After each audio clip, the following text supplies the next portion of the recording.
The stranger sat under a gelfin tree, shielded from the patchy rain and harsh sunlight, enjoying a mixed berry shave ice. Outside the gelfin's shade, rising heat from the baked ground evaporated the rainwater as fast as it hit, turning the park into a giant sauna.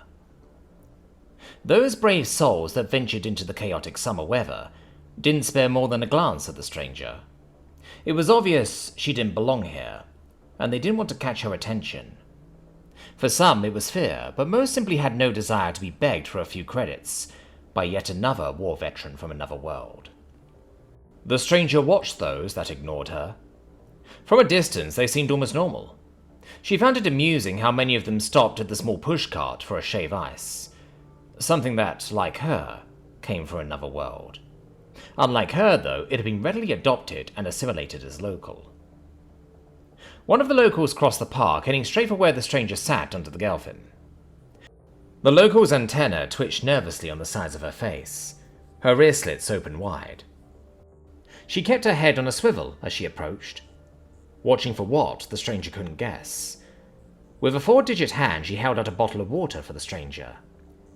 "It's dangerous out here, you know, and with this heat you need to stay hydrated." "Thank you," the stranger said. She took the bottle in her sun-darkened olive-brown hand, enjoying the cold of it. "You're too kind." "It's the least I can do," she said. "I'm Brithelt. I work in the War Veterans Assistance Bureau, in the main square off the other side of the park. If there is anything I can do to help, stop by." "Thanks again, Brithelt. I'd tell you my name, but I don't know what it was, and I hate the name Jane Doe." Brithelt waggled her antenna in assent. "I hope to see you again soon, stranger." She left the area under the gelfin, walking so fast as to almost be running, only slowing down once she had reached the area where the shave ice vendor sat under an umbrella.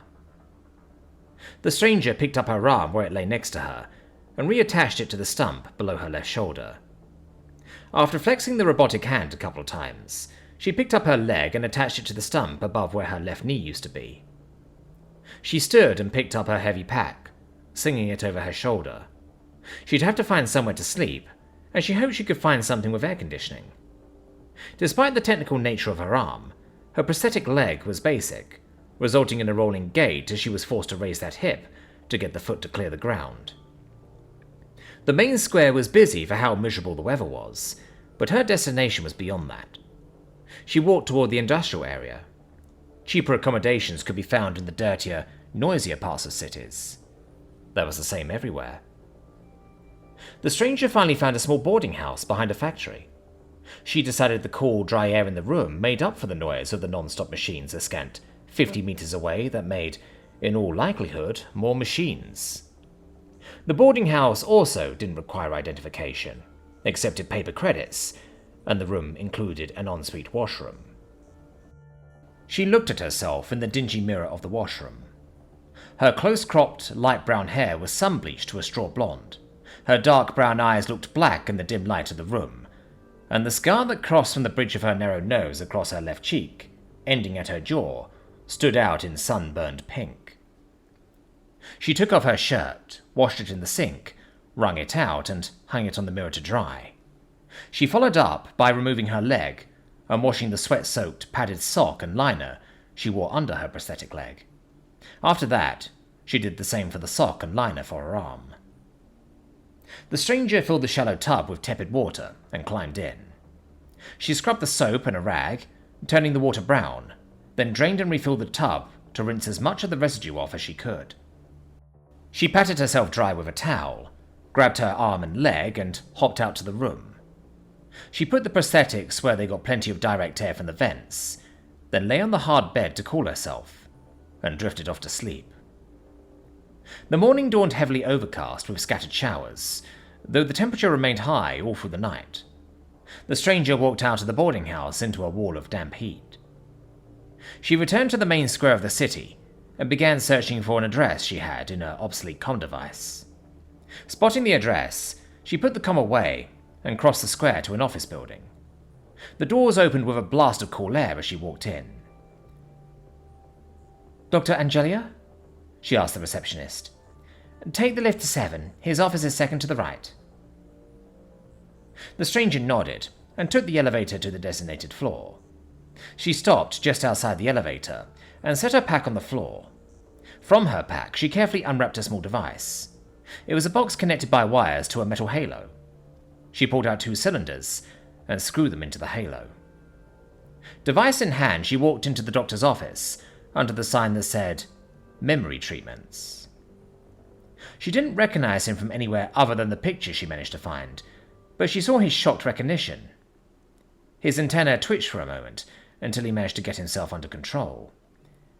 "I see you remember me," she said. "Must be nice. I don't remember you at all." "Where did you get that?" he asked, looking at the device she carried. "Not your concern." The stranger set the device on his desk. "This is the same thing you used on me, right?" She leaned on the desk. "Don't bother with an answer. I can see I'm right." "I didn't want to do it," he said, "because I knew it was a risk. You'd just been blown up in a covert op, for all the God's sake, but they made me." "They made you?" The stranger pulled out her comm device and played an audio recording. In it, Dr. Angelia could be heard saying, "We don't know. We haven't tried it on a human. Let's test it on the Jane Doe. This could be valuable data. It's not like she's going to live much longer anyway. I'll start small and erase just the mission." Angelia's antenna flattened against his face. His ear slits opened wide. "But you're here, so some memory must have come back." "No, Doctor. It didn't." She pointed to the halo. "Put it on." Now, this is a bad idea. I said put it on!" She slammed her robotic hand on the desk, causing him to jump. He sat, frozen. The stranger picked up the halo and put it on his head.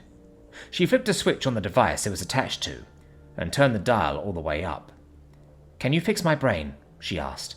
What? My brain," she said, pointing at her head. "Can you fix it? Can you get my memories back? I don't even know my own goddamn name." "I can't. Can't or won't?" she asked. "It's not something I can do," he said, his entire body trembling. "It's your choice. You either fix my brain or I turn this on and those needles go into your brain. And I see how much of you I can erase. But can it be done?" She slammed her hand on the desk again for emphasis, making him jump once more. "Theoretically, but I don't know. Good enough," she said. She typed something into the device and turned the dial down. "I want to erase your education. Just the last, say, 6 years? Everything that happened since just before you mangled my brain." "No, please, you're being rash. Think this through," he pleaded. "I've been thinking this through for 6 years. Ever since I woke from a coma up in a military hospital ship, missing an arm and a leg, and filled with enough shrapnel to give a scrapyard operator a hard-on." She sighed. "Between surgeries, I had to learn all over how to talk, read, write, walk. With only one leg, mind you, and even tie my shoes one-handed. You took my life. The only clues I had were that my DNA and prints were tied to a completely redacted military identity, and this recording on a burner-com. If anything, I've been patient." She flipped the switch that sent the needles deep into his brain, and started up the machine. "I'll see you when you wake up, stranger."